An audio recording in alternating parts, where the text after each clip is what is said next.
이제 저희가 그 선교단체에서 이런 그 선교사들의 쉼을 위해서 어떤 일을 하고 있는가, 뭐, 프로그램이면 프로그램 이렇게 좀 사례를 얘기하라고 그랬는데, 그 사례 자체는, 내용 자체는 굉장히 간단합니다. 근데 이제 그것이 어떤 뭐 배경이랄까,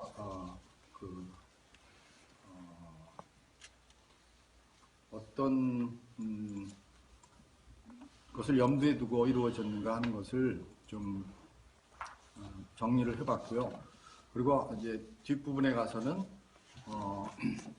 앞으로 어떤 부분이 더 필요하겠다. 어제 제가 조금 토론 중에 말씀을 드리긴 했는데 그렇게 좀 얘기를 전개를 해보겠습니다. 수고하고 무거운 짐진 자들아 다 내게로 오라. 내가 너희를 쉬게 하리라. 모든 인간은 수고하고 무거운 짐을 지고 있고 따라서 쉼이 필요하다. 사마리아 수가성 물가의 여인에게는 5 남자가 있었지만 그 목마름으로 인해 마음의 쉼은 없었다. 부자 청년은 모범적인 삶을 살았지만 물질에 대한 집착으로 인해 마음의 쉼은 또한 없었다. 이 땅에서 온전한 쉼은 없다. 내게로 오라고 하시는 주님과 우리 사이에는 큰 간격이 있고 이 세상에서는 그 간격을 온전히 메꿀 수가 없다. 하나님 나라에만 온전한 쉼이 있다. 그렇기 때문에 그 나라가 이 땅에 임하기를 간구하라고 하신 것이다.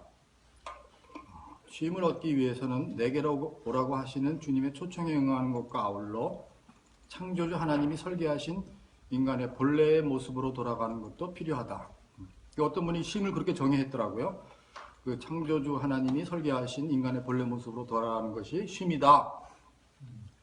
창세기의 하루는 저녁에서 시작되었고, 그래서 이제 그 창세기 말씀을 보면은 저녁이 되고 아침이 되니, 그 저녁을 먼저 갖다 이렇게 얘기하죠. 그렇죠? 그것은 전통적인 히브리인의 일일 일정에 나타나 있다. 그래서 저녁 6시부터 10시까지는 관계, 공동체의 시간이었다. 그 다음에 10시부터 6시까지는 잠자는 시간이었고, 그 다음에 아침 6시부터 저녁 6시까지는 일, 생산, 주로 농경사회였으니까, 농사 짓는 시간이었다. 아직도 이러한 일정표에 따라 삶을 영위하고 있는 유목민 베두인족은 보통 100세를 넘게 산다고 한다. 이 미국인보다 평균 30세를 더 산다고 그래요. 굉장히 유목민이고 굉장히 우리가 볼 때는 열악한 환경에 사는 것 같은데 요거를 따라서 살더라는 거예요. 저녁에 무슨 TV가 있는 거 아니고, 그래서 큰 대가족, 이렇게 큰 가족이 이렇게 그날 있었던 얘기를 다 어른아이 할 것 없이 얘기를 하고 또 자고 아침에 또 일찍 일어나고 이렇게 하더라는 거죠. 그리고 하나님도 안식일에는 쉬셨다. 예수님은 사람이 하나님이 주신 이러한 제도를 위해 있는 것이 아니라 그 제도가 사람 위에 있는 것임을 분명히 말씀하셨다. 그러니까 우리가 안식일을 위해서 있는 게 아니라 안식일이 우리를 위해서 있다. 그렇죠? 쉼에 대한 이러한 전제를 갖고 선교사를 위해 무엇이 필요하며 그간 어떤 프로그램이 있었는지를 살펴보고 21세기의 새로운 상황에서 어떠한 대비가 필요한지를 전망해 보려 한다. 선교사에게 있어서 2가지 위험. 보쉬는 선교사는 과도한 활동과 절제력의 상실이라는 2가지 위험에 직면하게 된다고 하였다. 절제력의 상실은 일을 쉬엄쉬엄 하고 지나치게 많이 쉬고 싶어하는 유혹에 넘어가는 것을 말한다. 선교사들이 경쟁이 치열한 모국으로 돌아가는 것보다 선교지에 그대로 남아있는 것을 편하게 여긴다는 것은 부인할 수 없는 사실이다. 그래서 종종 선교사들은 무리하지 않는 범위 내에서 선교지에 그대로 남아있는 경우가 있다. 예를 들면 선교사들이 하는 설교들은 모국에서는 결코 용납할 수 없을 만큼 준비가 안 된 경우가 많다. 이거 보시가 얘기한 거예요. 선교사의 다른 사역에서도 똑같은 느낌일 때가 많다. 수십 년 전 어떤 배 안에서 한 중국 노인이 선교지로 처음 들어가는 젊은 미국 선교사에게 말했다. 첫 임기 동안 당신은 기독교 선교사로 살 것입니다. 두 번째 임기 동안에는 그리스도인으로 살게 될 것이고 세 번째 임기부터는 외국에서의 삶을 즐기는 미국인으로 살게 될 것입니다. 오늘날 한국 선교사들 중에도 이러한 모습을 많이 보게 된다. 정보통신의 발달과 세계화로 인해 대부분의 지역에서 거의 본국과 같은 수준의 문명의 혜택을 누릴 수 있다는 점에서 더욱 그러한 유혹에 빠지기 쉽다. 게다가 생계형 선교사들도 많은 것이 오늘의 실정이다. 요새 뭐 국회의원들 중에도 생계형이 있다 막 그런 얘기를 하던데. 예. 대부분 아니에요?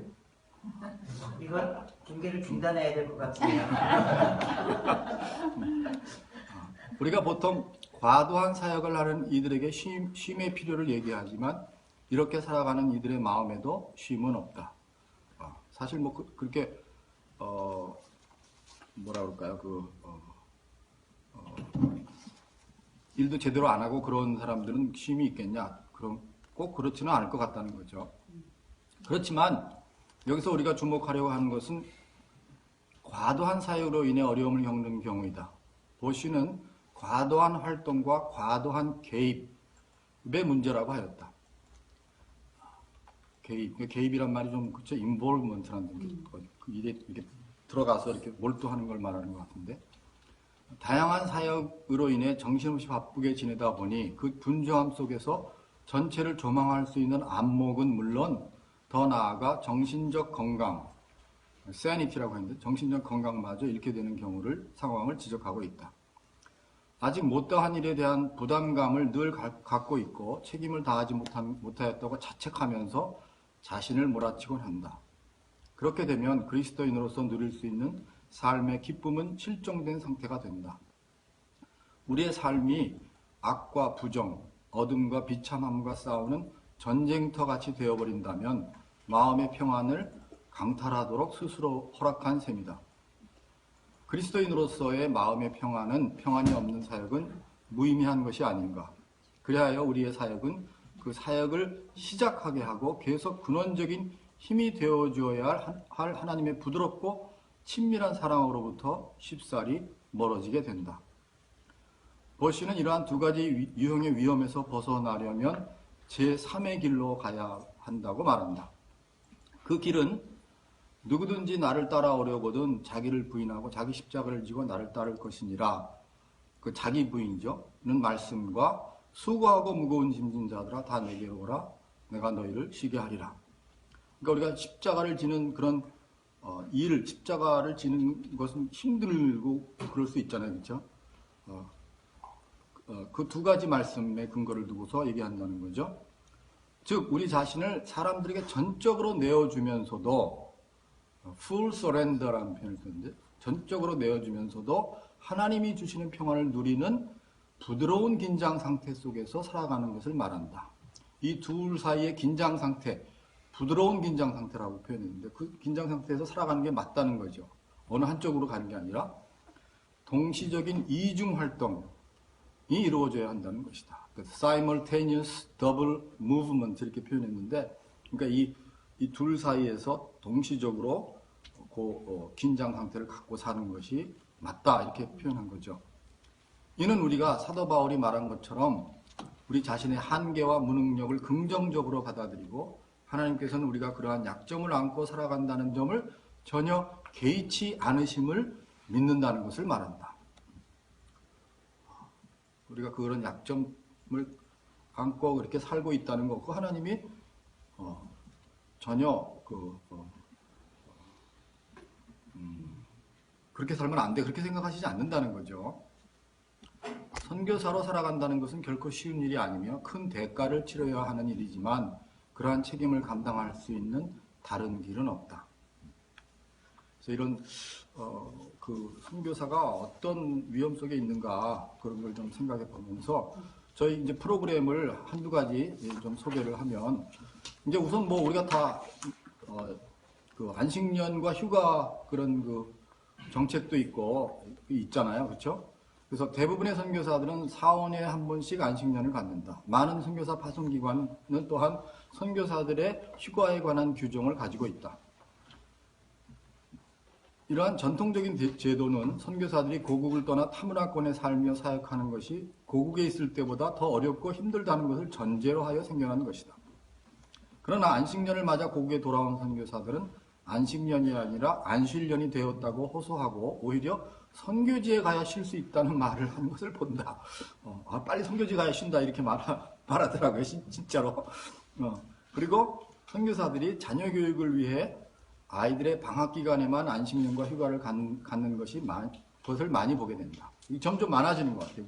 안식년 기간이 자꾸 짧아지고, 이게 무슨 그 대학 입시 제도가 바뀌는 것과 많이 관계가 있는 건데 12년은 무조건 애들이 그 학교에 적을 둬야 된다 뭐 이런 것들. 그리고 휴가는 사역 현장을 떠나서 쉼을 갖도록 해야 한다는 그리고 휴가는 사역 현장을 떠나서 쉼을 갖도록 해야 한다는 원칙도 잘 지켜지지 않는 것을 본다. 일단 그곳을 떠나라. 거기 그 스트레스 받는 그런 상황이 일어났던 그것을 떠나라고 하는데 그게 또 잘 안 된다는 거죠.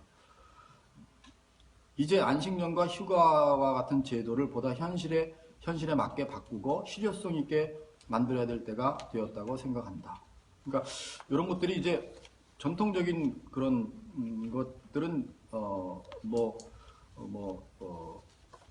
허드슨 테일러 시절이라든지 이런 시절부터 생겨난 것 같은데 이것이 이제 오늘날의 그 세계화가 되고 그런 IT 기술의 발달 이런 것들로 인해서 상당히 상황이 달라졌는데 이것이 어떻게 하는 게 상황에 맞겠는가 그런 점은 좀 우리가 같이 생각해야 되지 않겠는가.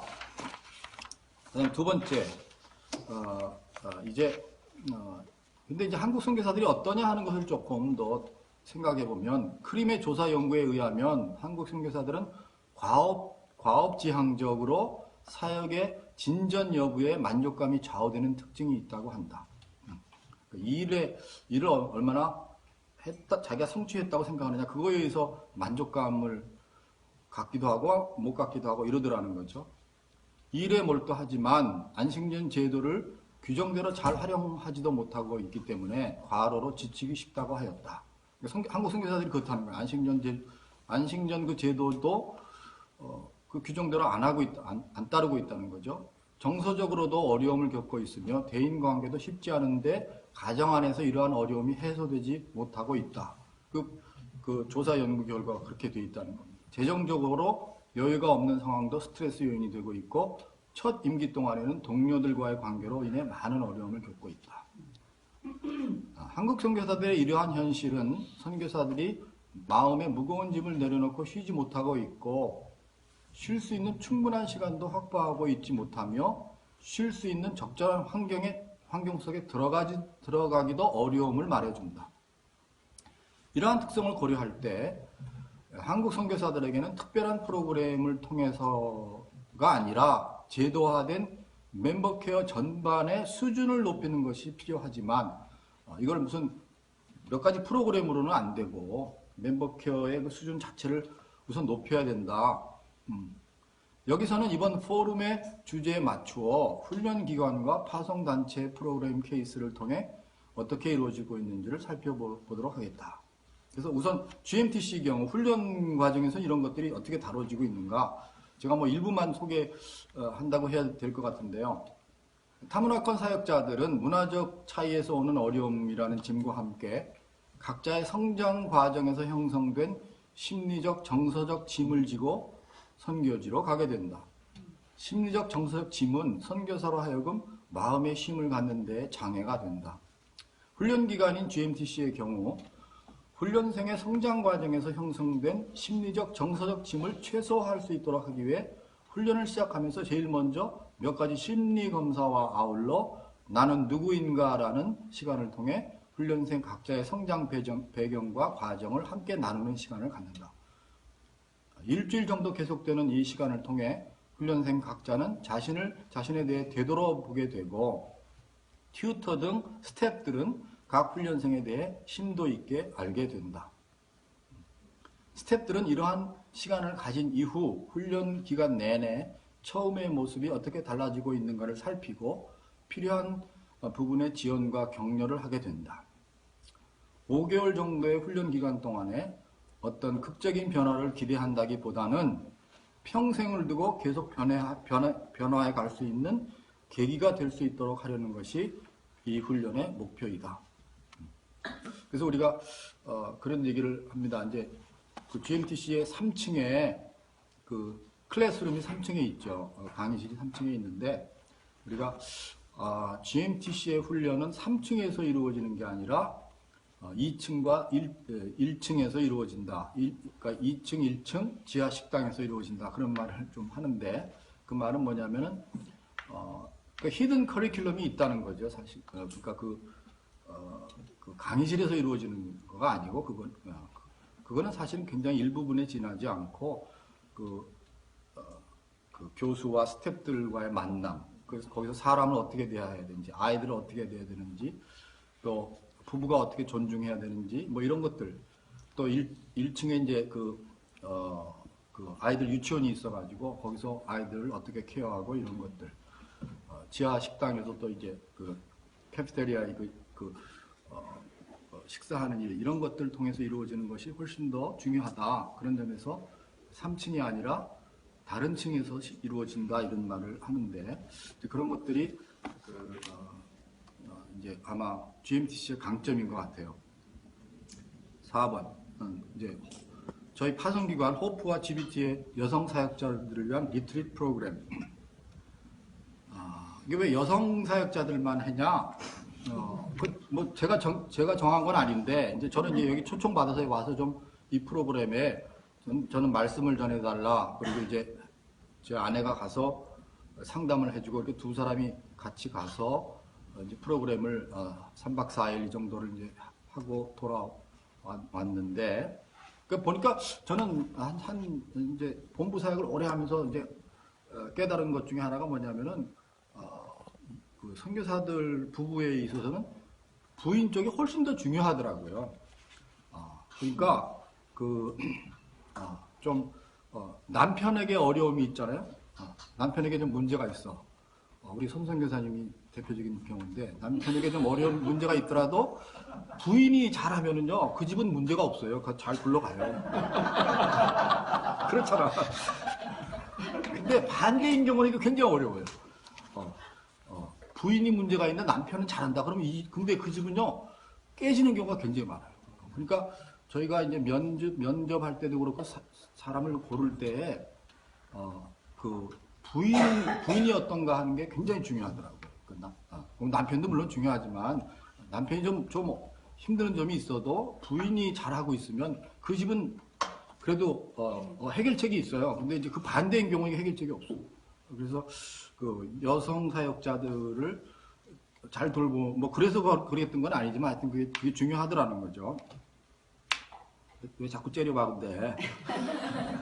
그냥 발제하세요. 그냥. 난 사실 얘기한 건데 뭘 그래. 자, 호프와 GBT는 여성 사역자, 특히 중국과 이슬람, 거기는 그래서 저기 중소기업이 대기업을 뭐 어떻게 했다. 그런 얘기를 들었잖아. 내가 한 얘기가 아니라니까. 호프와 GBT는 세계적으로 다 나가는 거야. 다 나가는 거야. 여성 사역자, 특히 중국과 이슬람권 사역자들이 이슬람 사역자들과 같이 열악한 환경 속에서 일하고 있는 사역자들을 위한 리트릿 프로그램을 정기적 또는 부정기적으로 개최하고 있다. 그러니까 어저께 아까 그랬나? 손창남 선교사가 이제 무슨 지역이라고 그랬죠? 창의적 접근 지역이 특별히 이제 문제다 그렇게 말했는데 이게 저희가 이제 특별히 이제 GBT 같은 경우는 여기 뒤에서 제가 언급했던가요? 뒤에 조금 나오긴 나오네. 중국 지난 몇 년 동안 암 같은 그 중병이 걸려서 소천한 경우라든지 아직도 투병하고 있는 경우라든지 지금 아마 이박행 목사님 거기 투병하고 있는 우리 황성교사가 있죠. 그래서 그런 경우들은 다 중국서 나왔어요. 대부분이. 심지어는 MK가 최근에 아주 큰 우리한테 큰 어려움이 있었는데 그 경우도 이제 중국 자녀고 그래서 이건 좀 특별히 우리가 지금 굉장한 취약 지역이다. 이걸 어떻게 여기 있는 사역하는 사람들을 어떻게 도울까 하는 것이 큰 숙제죠. 이 프로그램은 여성 사역자들이 사역과 가사 일에서 벗어나 잠시 벗어나 비교적 감시를 받지 않는 휴양지에서 잘 쉬고 전문 상담가를 통해 개인 상담과 미술치료, 말씀을 통한 치유와 회복, 시와 영상 자료 등을 통해 정서적, 감성적 쉼을 얻도록 하려는 것이었다. 그래서 저는 이제 시를 많이 활용을 했는데 굉장히 도움이 됐다고 그래요. 시를. 그래서 되게 좀 감성적으로 이렇게 좀 이게 건드려 주는 거 그런 것들이 도움이 되는 것 같습니다. 도움 안 되는 사람도 있죠. 누구라고 얘기는 안 하겠는데 있어. 있는 것 같아요. 누구라고 있어. 이제 아사도는 도움이 되죠. 네네네. 맞아요. 네, 그래서 이제 휴양지 그래서 중국 같은 경우는 이제 쿤밍하고 쿤밍도 좀 쉬기가 괜찮은 곳이고 또 한국 경우는 하이난, 해남도 있잖아요. 거기를 뭐 중국의 하와이라고 그러잖아요. 그래서 거기에서 2번 그렇게 해봤는데 김정호는 지난번 방콕 포럼 발제를 통하여 선교사들이 자신의 감정을 인식하고 적절하게 반응하기 위해 현장 사역 중에 내면의 소리를 듣는 일이 더 많이 해야 한다고 하였다. 그는 또한 이러한 일이 이루어지도록 하기 위해 삶의 여백을 만들고 자아인식과 자기사랑을 하게 되는 여유를 갖도록 하는 일이 매우 중요하다고 하였다. 그 삶의 여백이 쉬는 것과 여백이 굉장히 그 관계가 많은 것 같아요. 이 프로그램은 이러한 일을 상당 부분 이루는 데 기여하고 있다고 생각된다.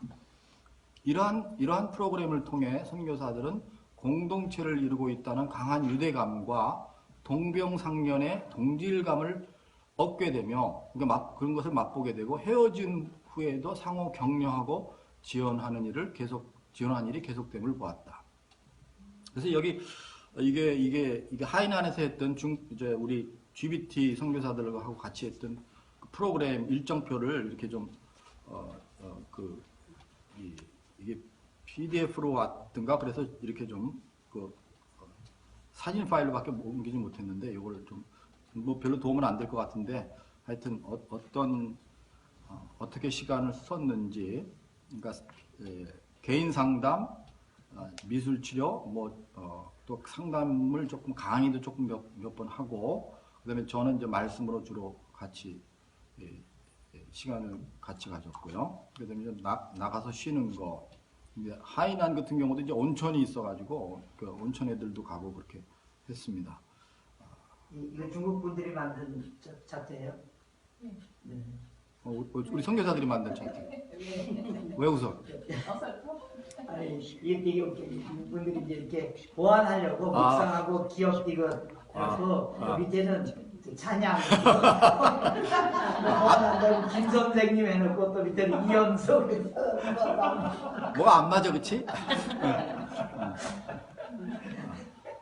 중국은 선교사들에게 있어서 취약지역으로 이곳에서 사역하는 선교사들은 특별한 관심을 필요로 한다고 생각된다. 이게 아까 제가 말씀드린 거죠. GBT의 경우 최근에 암과 같은 중병으로 소천하거나 투병 중인 선교사들이 대부분 중국에서 사역해야 했다는 점에서 큰 경각심을 갖게 한다.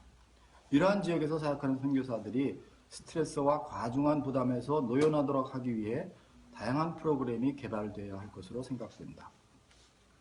그 다음에 이제 서울이 프로그램입니다. 이거는 앞에 거에 비해서 굉장히 구조화가 되어 있지 않은 굉장히 느슨하고 그러니까 이제 좀 아주 간단하게 말하면 많이 쉬고 잘 먹고 뭐 좋은 음악 듣고 하여튼 이제 그런 것에서 이제 포커스가 그런 데 가 있습니다. 일랜드 클리닉 원장을 지낸 바 있는 손은섭 원장이 주도하고 있는 이 프로그램은 여러 가지 목적으로 귀국한 선교사들이 자신의 어려움과 아픔을 토로하고 충분한 휴식을 갖도록 하기 위해 비정기적으로 시행되었다. 이 프로그램은 많이 지쳐있는 선교사들이 경기도 양평 서울리의 울창한 숲속에서 충분히 쉬고 아름답게 꾸민 식탁에서 정성을 다해 준비한 좋은 음식을 맛보고 좋은 음악을 들을 수 있는 작은 연주회를 통해 잔잔한 기쁨을 느끼도록 하는 데 목적을 두고 있다. 이게 일종의 디브리핑이 거기서 이루어지긴 하지만 이렇게 잘 먹고 잘 쉬고 잘 자고 이렇게 거기 이제 그 숲에 이렇게 캡슐로 된 이런 집들이 있는데요. 거기 이제 그 집에 거기 한 가정씩 이렇게 배정을 해가지고 거기서 이제 숲속에서 먹고 자고 이렇게 하는 거죠. 예, 뭐 케이스는 굉장히 간단합니다. 세 번째, 전망과 제한. 이건 어저께 제가 좀 말씀드렸는데 포스트 모던 시대라고 하는 오늘날에는 근대성, 모더니티가 지배하던 시대에서 요구했던 규율의 중요성은 점점 사라지고 이렇게 해야 된다. 뭐 요거 이렇게 따라서 하면 된다. 요 매뉴얼대로 하면 된다. 그런 것의 중요성은 점점 사라지고 스스로 성과를 내도록 요구하는 성과 시대라고 한다. 규율과 매뉴얼을 따라 행동함으로써 생산성을 높이는 것이 한계에 부딪히면서 이제는 각자가 스스로 창의력을 발휘하고 잠재해 있는 능력을 최대한 발휘해야 하는 시대가 되었다. 그러니까 이것이 사실은 생산성을 높이는 것 때문에 이렇게 됐다는 거죠. 규율 시대에서는 뭐뭐 해서는 안 된다 또는 뭐뭐 해야만 한다는 금지 또는 강제의 부정성이 지배하였다면 오늘날은 무한정 뭐뭐 할 수 있다라는 능력의 긍정성이 사람들을 괴롭힌다. 자기 긍정을 한없이 요구하는 이 시대를 자기 착취의 시대라고 하기도 한다. 그러니까 어저께 말씀드린 것처럼 이게 그 피로 사회 그 책에서 나온 얘기입니다. 과거의 금지, 명령, 법률의 자리를 이제는 프로젝트, 이니셔티브, 모티베이션이 대신 차지하게 되었다. 이게 더 무섭다는 거죠, 근데. 우리 한성 교사님이 이런 수법을 많이 쓰는데 이게 굉장히 무서운 겁니다. 규율 사회에서는 광인과 범죄자가 많지만 성과 사회에서는 우울증 환자와 낙오자를 양산한다. 우울증은 긍정성의 과잉에 시달리는 현대 사회의 질병으로서 자기 자신과 전쟁을 벌이고 있는 인간에게 나타나는 병리적 현상이다. 누가 뭐라 그래서 생겨나기보다는 자기 자신과 싸우다가 생겨나는 거라는 거죠. 그리고 오늘날은 정보와 커뮤니케이션, 생산의 과잉을 경험하는 과잉 시대이기도 하다. 비만처럼 같은 것의 과다가 가져오는 병적 상태가 많이 나타나는 시대이다. 이제는 과다한 것 때문에 병이 생긴다는 거죠. 부족한 것 때문이 아니라. 그래서 이제 이것이 이제 이제 SNS나 이런 거, 이제, 어제도 말씀드렸지만, 뒤에 조금 나오네요.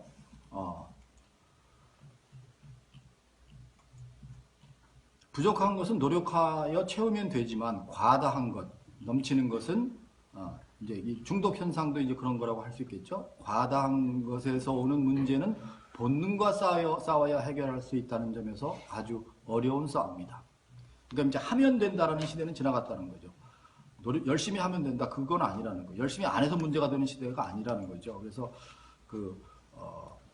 이제 오히려 이제 또 너무 과다하기 때문에 SNS 중독 넘쳐난다는 거예요. 정보가 넘쳐나고 먹을 것이 넘쳐나고 이런 식의 넘쳐나는 것 때문에 그때는 이제 본능과 싸워야 되기 때문에 그것을 물리치려면은 과유불급의 의미를 뼈저리게 느끼는 시대에 살고 있는 것이다. 선교사들도 이러한 시대적 흐름에 따라 우울증과 같은 어려움을 겪는 경우가 계속 늘어나고 있는 것으로 보인다. 그리고 한편으로는 이러한 성과주의 시대에서 낙오하는 사람들이 선교사가 되려는 경향도 많이 나타나 있다고 생각합니다. 양면이 있다는 거죠. 이 성과주의 시대에 잘 적응하지 못하는 사람이 선교사가 되려는 경향도 많이 보여진다는 거죠. 그리고 정보와 커뮤니케이션의 과잉, 즉 다양한 SNS와 인터넷은 선교지에 있는 선교사들에게도 많은 영향을 끼치고 있는 것으로 보인다. 거리와 상관없이 언제나 서로 연결되어 있는 오늘날의 상황이 실제로는 깊이 있는 교제와 공동체 형성에 부정적인 영향을 끼치고 있다는 많은 연구 결과를 보게 된다. 그러니까 SNS를 많이 한 사람이 사람들과 관계가 좋냐? 아니더라는 거예요. 그러니까 어떤 심도 있는 관계 이런 것들은 SNS로는 안 된다는, 오히려 그 역효과를 가져온다는 연구 결과가 훨씬 더 많습니다. 그리고 제가 좀 더 이걸 부연했어야 될 것 같은데 공동체와 쉼이 굉장한 관계가 있는 것 같아요. 어떤 공동체냐? 그것이 이제 쉼에 있어서 아주 중요한 요소인데 오히려 그 SNS 이런 것들은 좋은 공동체 형성에 도움이 된다기보다는 역효과를 낳는 경우가 많더라는 거죠. 언제나 연결되어 있고 언제나 응답해야 하는 상황은 더욱더 쉼을 어렵게 만들기도 한다. 그렇죠?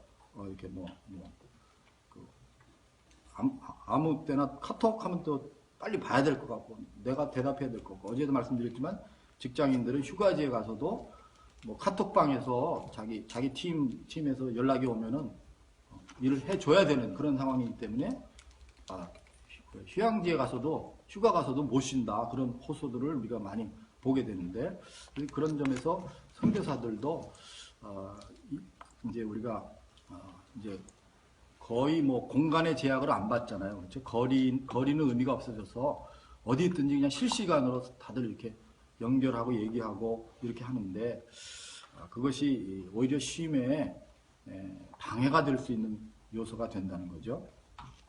선교사 훈련과 돌봄에 있어서도 이러한 요소들을 고려해야만 하는 시대임을 인식하고 적절한 대응이 이루어지기 바란다.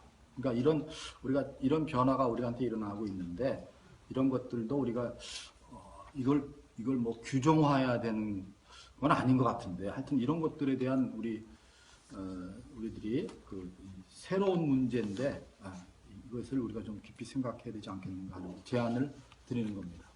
네, 여기까지 하겠습니다. 네, 감사합니다. 네, 한 15분 정도 우리 김 선생님 발제하신 것에 대해서 좀 질문이나 또 확인해야 될 거 확인하시고 5분 쉬고 그리고 12시부터 12시 30분까지 아침에 안성교사님 강의하고 김 선생님 강의 전체 토론 좀 같이 하고 12시 30분에 쉬러 밥 먹으러 가겠습니다. 밥 먹으러 가겠습니다. 네. 근데 조금 전에 SNS에 대해서 말씀하셨는데 저희가 작년 총회를 마치고 저희 멤버 맞아요. 모두를 묶었잖아요, 가족으로. 그래서 정말 어려운 일이 있을 때 서로 그걸 나누고 같이 또 연락을 조금씩이라도 모두는 대부분의 분들이 어쨌든 답은 안 해도 보고 했던 것을 또 어떤 멤버들은 이게 우리가 참 가족임을 느낀다라는 이제 언급들을 하고 있거든요. 네, 그렇죠. 어려울 때 또 좋은 일이 있을 때. 근데 지금 이제 말씀하신 거에 보면 오히려 이것이 정말 깊이 있게 서로를 알아가고 공감해주고 하는 거를 방해할 수도 있다. 부담을 준다라고 말씀하셨는데 그렇다면 이제 이런 거를 우리 선교 단체에서 계속 지원을 해주는 게 좋을 것인지 아니면 어떤 식으로 하는 것이 바람직하다고 생각하시는지. 그래서 저는 제 생각에는 그렇게 카톡을 하는 것 자체를 자체가 나쁘다고 하기는 어려울 것 같아요. 그것이 어떻게 활용하느냐가 중요할 것 같고 저도 그걸 카톡을 그 정보를 보고 기도 제목을 계속 나누고 이러고 저는 이제 들어가서 뭐 얘기를 하지는 않지만 그러고 있거든요. 그래서 근데 이거에 여러분이 우리 말로도 번역이 되어 있는 책이 나와 있는데 Alone Together라는 책이 있어요. 그 셜리 터틀인가? 그 이제 TED에도 그분의 강의가 나와 있는데 이분이 MIT에서 이런 분야를 연구하는 여자분인데 그러니까 우리가 SNS로 커뮤니케이션을 할 때는 그러니까 사람을 우리가 대면에서 얘기할 때는 서로 감정도 읽고 이렇게 그 손짓, 발짓 뭐 이런 게 하여튼 그 제스처나 이런 걸 다 한꺼번에 읽잖아요. 그리고 그때 감정이 통하는 이렇게 교류하는 그런 대화가 이루어질 수 있고 그런데 이 SNS는 그게 안 된다는 거죠. SNS는 내가 하고 싶은 얘기를 딱 편집해서 딱 보내놓고, 그렇죠? 그래서 자기 하고 싶은 얘기 딱 편집해서 하고, 그런 점에서 그런 것이 잘 안 된다는 거예요. 그래서 제가 기억하는 한 케이스는 뭐냐면은 캠퍼스 커플들을 조사를 해보니까 SNS를 많이 하는 커플들이 훨씬 더 잘 깨지더라고요. 캠퍼스 커플 중에. 그러니까 그런 것들을 통해서도 이게 텍스트 문자를 그러니까 텍스트를 많이 교환하는, 문자 교환을 많이 하는 경우가 오히려 이 감정의 교류나 이런 좋은 의미에서의 커뮤니케이션을 소통을 못 하더라는 거죠. 그래서 이제 그런 것들을 우리가 좀 더 깊이 있게 그걸 좀 생각할 필요가 있겠다. 이제 그거를 선교학적으로는 뭐 제가 뭐 다른 자리에서 좀 말씀드린 거는 이제 그거를 성육신을 제대로 이해하는 거를 굉장히 방해하고 있다. 그래서 이거를 인카네이트의 반대말로 엑스카네이트라는 표현을 썼더라고요. 그 프로스트가 마이클 프로스트인가? 그 양반이. 그래서 그것이 우리가 이제 그러니까 이거는 다른 말로 하면 이게 그 말로 하면 제일 많이 정리가 되는 것 같아요. 인게이지 하는 쪽으로 가지 못하게 IT는 자꾸 한다는 거예요. 그래서 자꾸 사람들로 하여금 서로 간에 디스인게이지 하는 쪽으로 이렇게 부추긴다는 거죠. IT 기술이나 이런 것들이. 그래서 이분이 선교에서도 그런 현상들이 일어나더라. 그래서 그 선교도 가서 휴가 때 가서 잠깐 도와주고 오고 선교했다고 그 선교지에 있는 사람들의 삶에는 전혀 인게이지 하지 않는 거죠. 그래서 이분이 신조어를 소개하더라고요. 베케이셔나리스. 베케이션하고 미셔나리를 합성해가지고 베케이셔나리스. 그 다음에 여행 가가지고 잠깐 도와주는 거. 발룬투어리스트. 발룬투어리스트란 말도 합성어를 만들었더라고요. 그래서 여행 가가지고 조금 뭐 자원봉사하고 와서 선교했다고 그러고. 이제 그런 식으로 선교도 너무나 이렇게 디스인게이지 하는 쪽으로 자꾸 바뀌고 있다는 것에 대해서 그분이 우려를 표하고, 그래서 그래서 심지어 그러니까 우리들의 삶을 가장 잘 보여주는 것이 공항대합실이다. 공항대합실의 삶이 어때? 우리가 가면은 자기 일행 위에 다른 사람들은 전부 다 투명인간처럼 대하잖아요. 그렇죠? 인게이지 하지 않잖아요. 투명인간처럼 대하고, 그 다음에 내가 뭐 할 것인지는 모니터 보고 결정하고, 그것이 우리가 현실로 그렇다는 거죠. 이거 다 휴대폰 보고 결정하고, 그 다음에 쉬는 시간, 남는 시간에 뭐 합니까? 다 이거 들여다보고 있더라는 거죠. 그게 오늘날의 그 삶을 가장 잘 보여주는 것이다. 이제 앞으로 이런 것이 더욱더 심해질 것인데, 그런 점에서 우리가 성육신과 반대되는 탈육화 시대에 살고 있다. 이렇게 탈육화 시대에 살고 있다. 이렇게 말하고 있는데, 그런 점에서 저는 그 SNS나 이런 그 인터넷 이런 것들이 우리가 잘 활용은 해야 되겠지만 그 한계를 잘 이해하고 그걸 어떻게 제대로 보충할 것인가, 그런 점에서 저는 그래서 지난번 GBT 여름 총회 같은 거를 지내면서 이게 그래도 만나는 게 필요하다 그런 생각을 많이 했습니다. 그래서 그걸 좀 그게 중요한, 우리 시대에서는 그게 참 중요해지지 않는가 하는 생각합니다. 그래서 이제 지금 두 분의 그 생각을 이렇게 들으면서, 그래 우리가 이 소위 그 IT 문화라고 그러는데, 그 SNS에 대해서 뭐 장단점을 이야기를 하는데, 중요한 건 이제 김동선 기자 방금 하셨듯이, 저도 이제 그 SNS를 이렇게 하면서 하나 정말 좋았던 거는, 금방 뭐가 왔다 갔다 하니까 한 가족이라는 느낌이 분명히 들었던 것 같아요. 이게 진짜 우리 가족이구나. 기도하게 되는구나. 뭐 이제 이런 거. 그러니까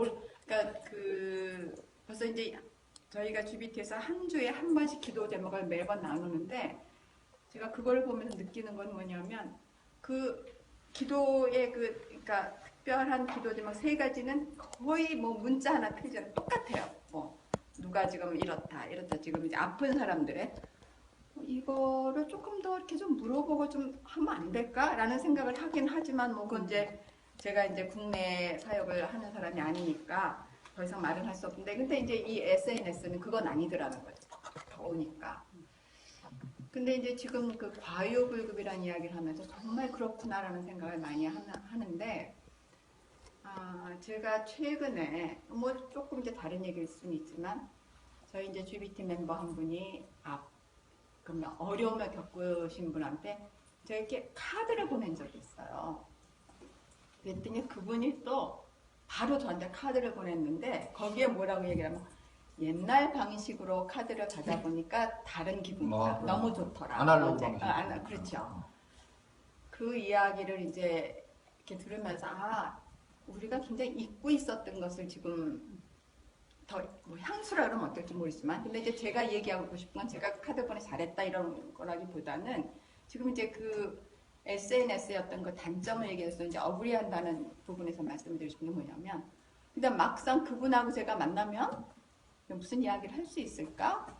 근데 그건 또 아니라는 거죠. 근데 이제 그런 것들이 우리 SNS에 지금 이제 송 교사님이 물어보신 것처럼 그것이 다는 아니라는 거는 이제 저는 충분히 어그리한다는 거죠. 그러면 공동체로서 그것을 어떻게 개발을 시킬 수 있을까라는 문제는 굉장히 다른 문제인 것 같아요. 그래서 이것이 순간적으로 진짜 우리가 한 가족이다라고 생각을 하는데 또 막상 만나보면 대면대면한 거죠.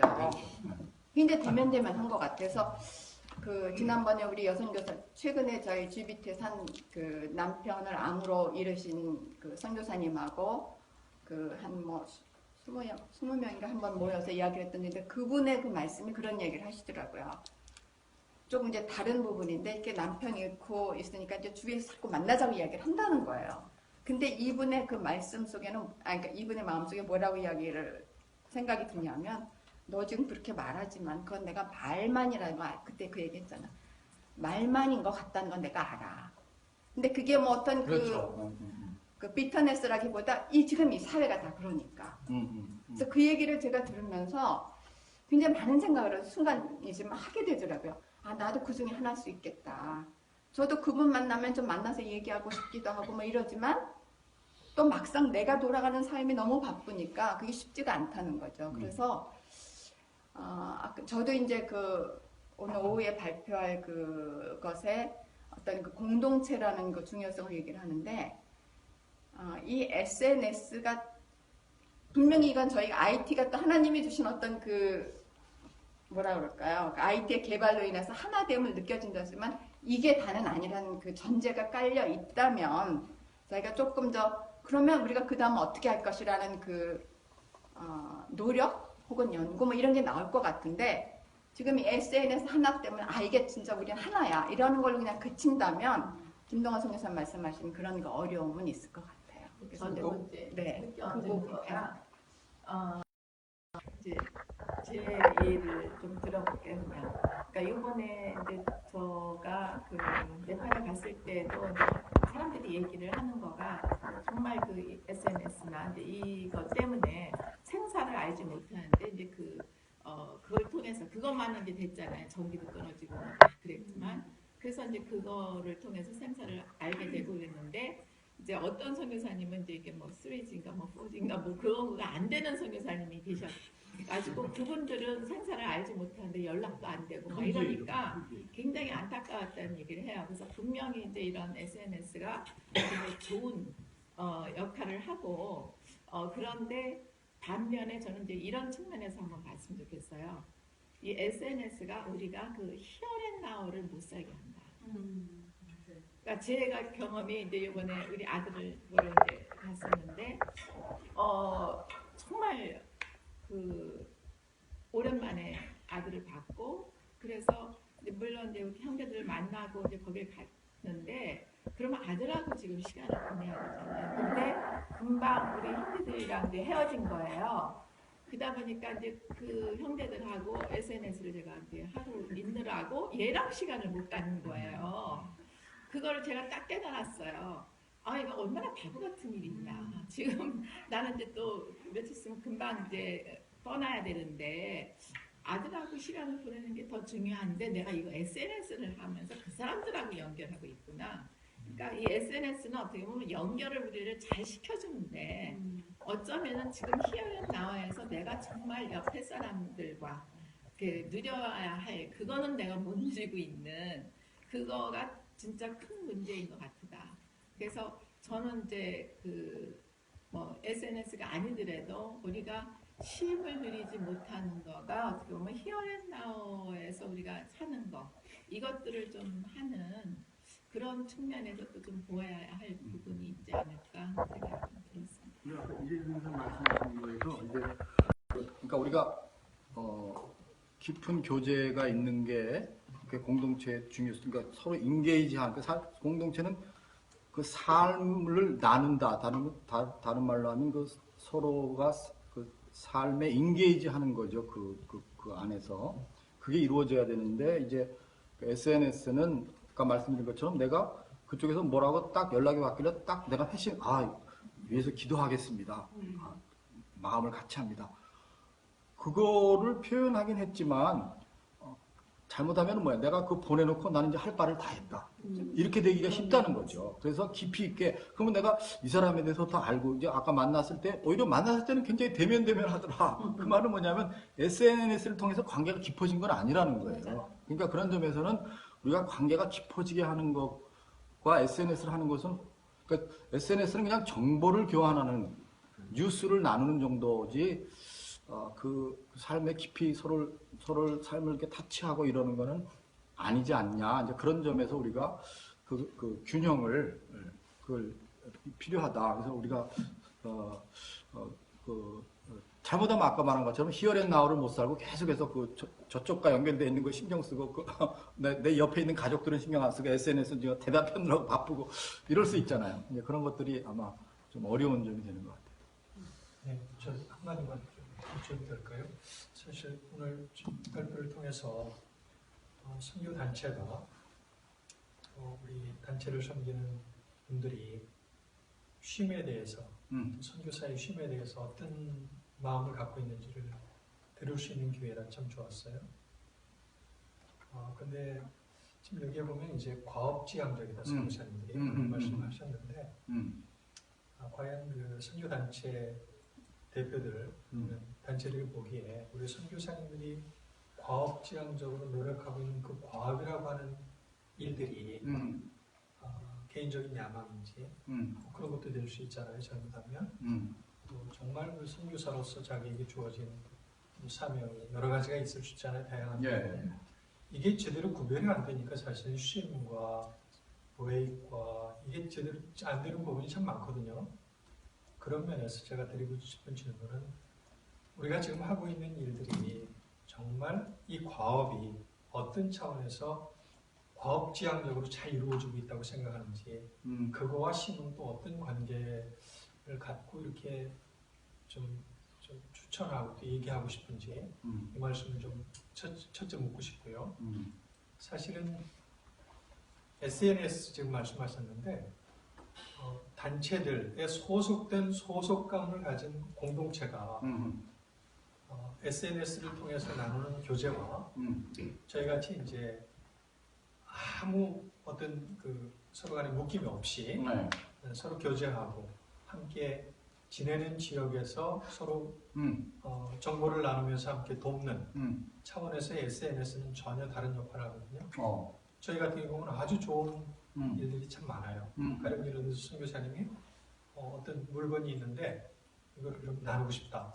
올리면 얼른 또 이렇게 해서 금방 나가기도 하고 정보 교환에서는 정말 좋은 그렇죠. 정보 교환은 뭐 아주 좋죠. 이제 지금 말씀하신 대로 인터머스하게 같이 친밀감을 가지고 서로 만나고 하는 거는 좀 어렵지만 이런 좋은 점도 있기 때문에 잘 살리는 건 저희 같은 경우는 좀 엊그제 이제 우리 선교사님 한 분이 방송에 이제 뭐 이렇게 나왔어요. 그러니까 서로 응원해주고 다 좋았다고 그러면서 이제 과거 얘기도 하면서 좋은 교제들이 계속해서 한 60명 정도의 선교사님들이 계속 교제가 이루어지거든요. 그런 차원에서 SNS는 정말 좋은 역할을 하고 있는 거죠. 물론. 그래서 제가 드리고 싶은 말씀은 선교 단체 차원에서 과연 우리 한국교회 선교사님들이 하고 있는 사역들이 과업지향적인데 만족하고 계신지. 글쎄, 그건 아니죠. 그건 아니고, 지금 그러니까 어떤 과업을 하고 있는 거냐, 그런 질문이신가요, 그럼?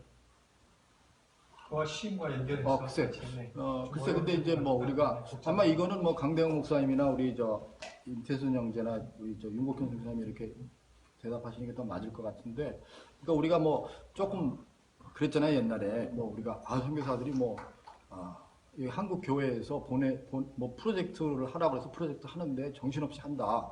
뭐 이런 얘기라든지 또 예를 들면 아이고 여름 한철 단기 선교팀 오면 그거 뒤치다거리하고 그거 하느라 정신이 없이 지낸다. 뭐 그리고 또 그 후유증이 굉장히 크다. 뭐 이런 얘기도 들리고 그래서 그러니까 그 과업지향적이 진짜로 해야 될 일을 해서 오는 것인지 아니면 그냥 어떤 그 본국 교회 후원 교회 기대 수준에 맞추기 위해서 거기서 원하는 일을 하느라고 오는 것인지 뭐 하여튼 여러 가지가 있겠죠. 근데 그런 점에서는 이제 그거는 좀 우리가 별도로 다뤄야 될 문제가 아닐까. 우리가 이미 한국 포럼에서 많이 다룬 문제인 것 같은데, 그래서 과업지향적으로라고 할 때 진짜 일을 잘하기 때문에 과업지향적 그거는 그 말은 아닌 것 같아요. 그냥 뭔가를 해야지 뭔가. 그리고 또 프로젝트 같은 거는 더군다나 그렇잖아요. 그렇죠? 그런 점에서 하여튼 제가 드릴 수 있는 말은 그 정도고, 우리 지금 제가 말씀드린 세 분이 좀 대답해 주시면 더 좋을 것 같습니다. 그건.